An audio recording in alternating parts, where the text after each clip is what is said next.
ગુજરાતમાં આવતીકાલે 20 જિલ્લામાં મોક ડ્રીલનું આયોજન કરવામાં આવ્યું છે। કેન્દ્રીય ગૃહ મંત્રાલયે મોક ડ્રીલના આદેશ આપ્યા છે।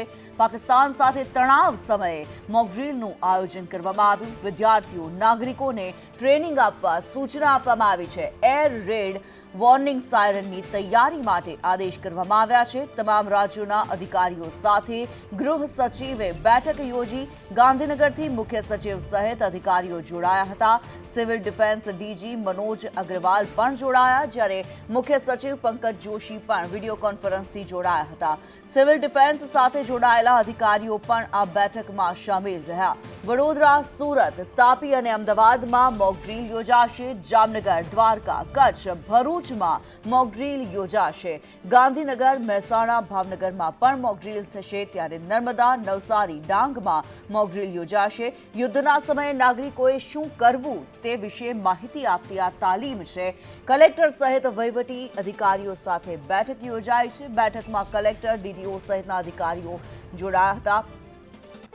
બ્લેકઆઉટ અને કેવી રીતે આ સમગ્ર તાલીમ આપવી તે વિશે ચર્ચા થઈ। ત્યારે જે પ્રમાણે એર રેડ વોર્નિંગ સાયરનની તૈયારીઓ માટે આદેશ કરવામાં આવ્યા છે। કેન્દ્ર સરકાર દ્વારા, કેન્દ્રીય ગૃહ મંત્રાલય દ્વારા જે આદેશ કરવામાં આવ્યા છે, મોક ડ્રીલ યોજાવા જઈ રહી છે। 7 મે આવતીકાલે પાકિસ્તાન સાથે તણાવ સમયે આ મોક ડ્રીલનું આયોજન કરવામાં આવ્યું છે।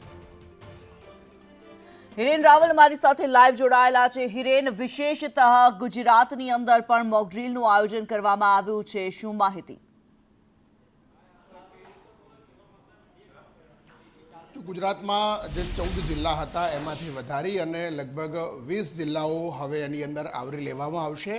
આ 20 જિલ્લાના કલેક્ટરો અને ત્યાંના જિલ્લા પોલીસ વડા સાથે 4 વાગે વિડીયો કોન્ફરન્સ ડીજીપી અને DG civil defence Manoj Agrawal એમની અધ્યક્ષતામાં યોજાશે। આ જે વર્કશોપ એક પ્રકારનો રહેશે, જે વિડીયો કોન્ફરન્સ છે, અને એની અંદર આવતીકાલે બપોર પછી એટલે કે સાંજના સમયે આ તમામ 20 જિલ્લાઓમાં એક સાથે આ પ્રકારનું મોક ડ્રીલ છે એનું આયોજન કરવામાં આવશે અને એનું ફાઇનલ પ્લાન જે છે એ આ વિડીયો કોન્ફરન્સની અંદર કરવામાં આવશે। મહત્ત્વની જે બાબતો છે એમાં આ ખાસ જે બ્લેકઆઉટ શું હશે, બ્લેકઆઉટ સમયે લોકોએ શું કરવું, ગામડાના લોકોએ બ્લેકઆઉટમાં શું કરવું અને જે મોક ડ્રીલ માટે જનારા લોકો છે, અધિકારીઓ છે, એમને આ બ્લેકઆઉટનો ઉદ્દેશ્ય શું છે, શાના માટે બ્લેકઆઉટ હોય છે, યુદ્ધ સમયે આ પ્રકારની ઘટનાઓ કેમ, આ બાબતની માહિતી છે તો લોકોને આપવાની રહેશે। આ ઉપરાંત જે સાયરન વગાડવાની વાત છે તો એ સાયરનના સંદર્ભે પણ વિડીયો કોન્ફરન્સની અંદર માહિતી આપવામાં આવશે।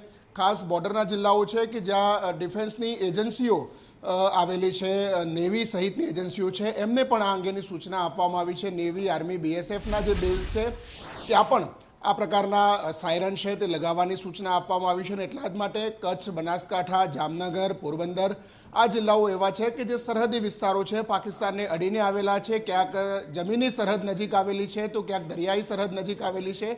એવા જિલ્લાઓની અંદર પણ છેવાડાના એટલે કે છેલ્લા ગામડાઓ છે સરહદને અડીને આવેલા, એ ગામડાઓના લોકો માટે આ વસ્તુ જરૂરી છે અને એટલા જ માટે એ જિલ્લાઓને પણ આવરી લેવામાં આવ્યા છે। સિવિલ ડિફેન્સની સાથે આ સુરક્ષા એજન્સીઓ પણ જ્યાં જરૂર પડશે તે એમની સાથે મદદ કરશે।